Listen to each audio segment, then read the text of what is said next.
ஔவையாரில் ஒருவர் அல்ல 5 பேர் என்று ஆராய்ச்சியாளர்கள் தெரிவித்திருக்கிறார்கள். அறஞ்செய்ய விரும்பு என்று பாடுகிற ஒரு வரியில் ஒரு ஔவையார். ஆராய்ச்சியாளர்கள் 5 ஔவையார் சொல்கிறார்கள். இதில் எந்த ஔவையாரை தாங்கள் குறிப்பிடுகிறீர்கள்? 13 கோடியில் கட்டப்பட்டு வருகிறது என்பதை பொதுப்பணித்துறை நீர்வளத்துறை அமைச்சர்களுக்கு தெரிவித்துக் கொள்கிறேன். அதனால் அந்த ஔவையாருக்குத்தான் மணிமண்டபம் கட்டுகிறீர்கள், அவருக்குத்தான் நான் இப்பொழுது அறிவு களஞ்சியத்தை அங்கே வையுங்கள் என்று கேட்கிறேன். இல்ல, ஔவையாரு 5 ஔவையார்ல அங்க இருக்க கோயில்ல இருக்க ஔவையார் யாருன்னு கேட்காங்க. அதான் கேள்வி. வர அதாவது நம்ம வீட்டுல வயசான ஆயார் கூப்பிடுற மாதிரி. மாண்புமிகு பேரவைத் தலைவர் அவர்களே, இதுல நிதி இழப்போ இல்ல நிதி தேவையோ ஒன்றுமே இல்லை. 13 கோடிக்கு மணிமண்டபம் கட்டப்பட்டு வருகிறது. அதில் புத்தகங்கள் வைத்தால் போதும், அவ்வளவுதான். எனவே இதுல நிதி பற்றாக்குறை என்கிற பிரச்சனையே எழவில்லை என்பதை மாண்புமிகு பேரவைத் தலைவர் வாயிலாக தெரிவித்துக் கொள்ள விரும்புகிறேன். அது மட்டுமல்ல, ஔவையாரை பொறுத்தவரை அவர் அருளிய பாடல்கள் அனைத்தும் பொருள் புரிந்தவை, நேரடியாக எவரும் படித்து தெரிந்து கொள்ளக்கூடியவை, பொருள் தேட வேண்டிய அவசியமே இல்லை. பாருங்கள், அறம் செய்ய விரும்பு, ஆறுவது சினம், இயல்வது கரவேல், ஈவது விலகேல், உடையது விளம்பேல், ஊக்கமது கைவிடேல், எண் இழுத்து இகழேல், ஏற்பது இகழ்ச்சி. இப்படிப்பட்ட அருமையான அற்புதமான இதயத்தை எப்பொழுதுமே நெருடி கொண்டிருக்கக்கூடிய பாடல்களை அருளி இருக்கிற ஔவையார் அவர்களுடைய புத்தகங்களை நீங்கள் அங்கே வைக்க வேண்டும் என்பதுதான் என்னுடைய வேண்டுகோள்.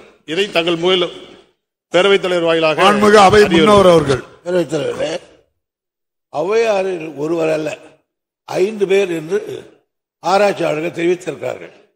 அறஞ்செய்ய விரும்பு என்று பாடுகிற ஒரு வரியில் ஒரு ஔவையார்.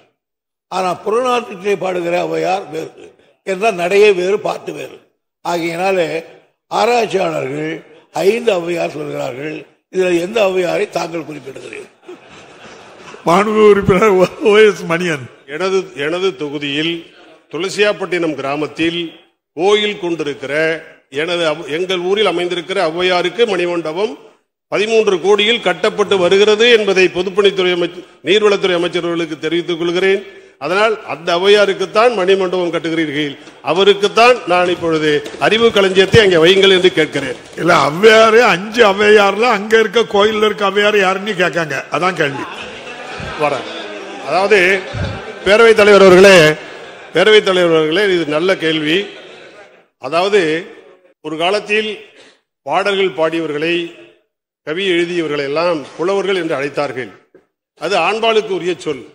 ஆனால் பெண்பாளுக்கு உரியவர்கள், பெண்கள் அவர்கள் இதுபோல பாடல்களை பாடினால், கவி எழுதினால், சிறந்தவர்களாக இருந்தால், மதிக்கப்பட்டவர்களாக இருந்தால் அவர்கள் எல்லோரையுமே ஔவையார் என்றுதான் அழைத்திருப்பதாக சொல்லப்படுகிறது.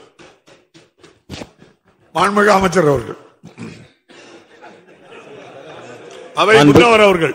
அவை முன்னவர். நம்ம வீட்டுல வயசான ஆயார் கூப்பிடுற மாதிரி.